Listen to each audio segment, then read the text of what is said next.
مؤسسه تحصیلات ایلوگی نزد ریاست معرف مقامات اجرایی حکومت دولتی ولایت ختلون فعالیت گسترده داشته غنی گردانیدن ملکه مهارت وسیع نمودن جهانبینی کودکان و نورسان از وظیفه‌های محوری کارمندان این مؤسسه به حساب می‌رود. در حدود شهر و ناحیه‌های ولایت 27 مؤسسه‌های تحصیلات ایلوگی موجود بوده. فعالیت آنها تحت نظارت مؤسسه تحصیلات ایلوگی ولایت قرار دارد.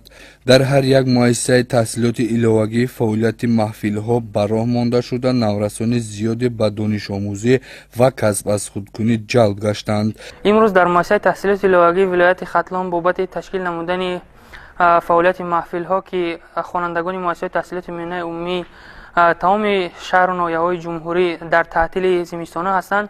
با مقصد این مؤسسه تحصیلات ایلوگی در همکاری با ریاست معارف مقامات اجرایی حکومت دولتی ولایت ختلان نقشه چهاربینی‌ها را تهیه نموده به تمام مؤسسه‌های تحصیلات ایلوگی شهر و ناحیه‌ها نقشه چهاربینی را دسترس نمود که طبق این نقشه چهاربینی‌های مؤسسه تحصیلات ایلوگی ولایت ختلان هر یک شهر و ناحیه‌ها در مؤسسه تحصیلات ایلوگی خود در بین اعضایان محفل‌ها چهاربینی‌ها و آزمون‌های گوناگون را تشکیل نمودند که این با آن آورده می‌رساند که کودکان در دوره تعطیل زمستانه از فعالیت تعلیمی خود دور نمونده با یک کار از همین محفل ها مشغول شوند. در نزد مؤسسه تحصیلات ایلوگی ولایت نیز 22 محفل با جلب 920 نفر تربیت گیرندگان عمل میکند. نورسان موافق شوق و رغبت به این محفل ها اعضا گشته پای علم و دانش اندازی و کسب و هنر آموزی اند. محفل زباندان یکی از محفل های عمل کننده مؤسسه محسوب می‌یابد که در آن نورسان با آموزش زبان های خارجی جلب گشتند. این محفل در زمینه دستور سپارش‌های بواسطه پیشوای معظم ملت محترم امام علی رحمان جهت فراگیری بیشتری نورسان با آموختن زبان‌های خارجی تأسیس داده شده فعالیت خوب دارد. محفل دستان ماهر نیز اخلاصمندان خود را دارد. با این محفل نورسان شاملند که می‌خواهند کسب و هنر از خود کنند و با آنها مشغولیت‌های آموزشی گزارانده می‌شود.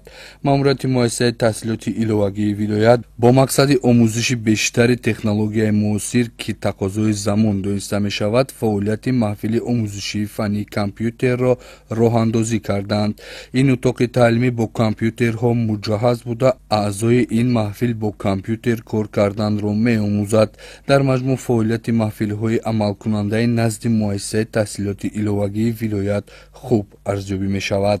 امروز در مؤسسه تحصیلات ایلوگی ولایت ختلان محفل‌های زیادی فعالیت می‌کنند با مانند محفل‌های دوزندگی، محفل آرایش بدیهی، محفل انکشاف کودک و اینچنین محفل کامپیوتر که برای آنهایی که شوق دارند کامپیوتر آموزان محفل کامپیوتری تشکیل نمودیم و اینچنین در مؤسسه تحصیلات ایلوگی ولایت ختلان کتابخانه تشکیل شده است که خوانندگانی که فارغ از درس ها یعنی در دوره تعطیل می توانند که با کتابخانه آمده از کتابخانه مؤسسه تحصیلات ایلوگی ولایت ختلان کلی همون معلومات هایی که در اینجا هست می توانند که به خود گیرند. ماموریت مؤسسه تحصیلات ایلوگی ولایت در دوره تعطیل زمستانه مکتب بچگان فعالیت محفل ها را باز هم خوبتر راه اندازی نموده کوشش می سازند که تعطیل زمستانه را خوانندگان بیهوده سپری نکرده با علم و دانش اندازی و کسب و هنر از خودکونی مشغول شوند. معروف نظری اسکندری دولت اخبار از شهر بختر.